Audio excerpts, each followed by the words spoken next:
హిందూ సాంప్రదాయంలో సనాతన ధర్మంలో పెద్దలను గౌరవించడం ముఖ్యం. వారి పాదాలను తాకి నమస్కరించడం అనేది ఎంతో పవిత్రమైనదిగా చెబుతారు. ఎవరైనా పెద్దవారికి కాలికి నమస్కరించకపోతే వారిని తిట్టేవారు కూడా ఉన్నారు. కానీ పొరపాటున కూడా కొంతమంది పాదాలను తాకకూడదు అని హిందూ ధర్మం చెబుతోంది. వారి పాదాలను తాకడం వల్ల పుణ్యానికి బదులు పాపాన్ని మూటకట్టుకుంటారని వివరిస్తోంది. ఎవరి పాదాలను తాకి నమస్కరించకూడదో తెలుసుకోండి. ఆలయంలో ఉన్నప్పుడు మీరు ఏదైనా గుడికి వెళ్ళినప్పుడు పెద్దవారిని కలవడం, గొప్ప వ్యక్తులని కలవడం వంటివి చేస్తారు. ఆ సమయంలో కొంతమంది తెలియక వారి పాదాలను తాకి నమస్కరిస్తారు.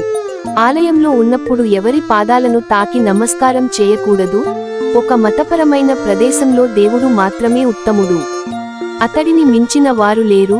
అతని సమక్షంలోనే మీరు వేరొకరి పాదాలను తాకితే అది దేవుడిని అవమానించినట్లే.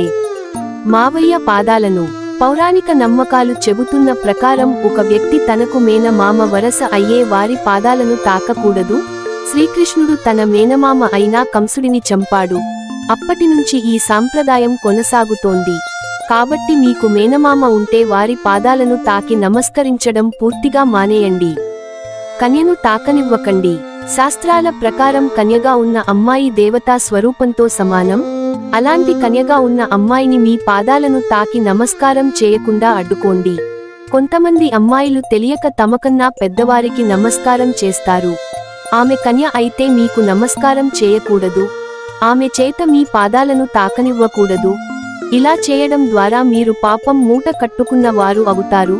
మీరు చేసిన మంచి పనులు కూడా కరిగిపోతాయి. నిద్రపోతున్న వ్యక్తి సనాతన ధర్మం చెబుతున్న ప్రకారం నిద్రలో ఉన్న వ్యక్తి పాదాలను తాకడం పూర్తిగా నిషిద్ధం. పడుకున్న స్థితిలో ఉన్న వ్యక్తి మరణించిన వ్యక్తిలా కనిపిస్తారు. అటువంటి పరిస్థితుల్లో నిద్రపోతున్న వ్యక్తి పాదాలకు మీరు నమస్కారం చేస్తున్నారంటే అతన్ని మీరు చనిపోయిన వ్యక్తిగా భావిస్తున్నారని అర్థం. ఇది చాలా తప్పు. కాబట్టి ఎవరైనా నిద్ర వస్తున్న సమయంలో వారి పాదాలకు నమస్కరించడం వంటి పనులు చేయకండి. పిల్లనిచ్చిన మామకు వేదాల ప్రకారం అల్లుడు తనకు పిల్లనిచ్చిన మామ గారి పాదాలను తాకడం నిషిద్ధం. సతీదేవి యాగంలో తనను తాను దహనం చేసుకున్న తర్వాత శివుడు ఎంతో కోపంగా ఉంటాడు. ఆ కోపంలో తనకు పిల్లనిచ్చిన మామ అయిన దక్షుడి తలని నరికేస్తాడు. ఆ రోజు నుంచి ఈ నియమం అమలులోకి వచ్చింది. అప్పటి నుండి అల్లుడు తనకు పిల్లనిచ్చిన మామ గారి పాదాలను తాకడం పూర్తి తప్పుగా భావించడం మొదలుపెట్టారు.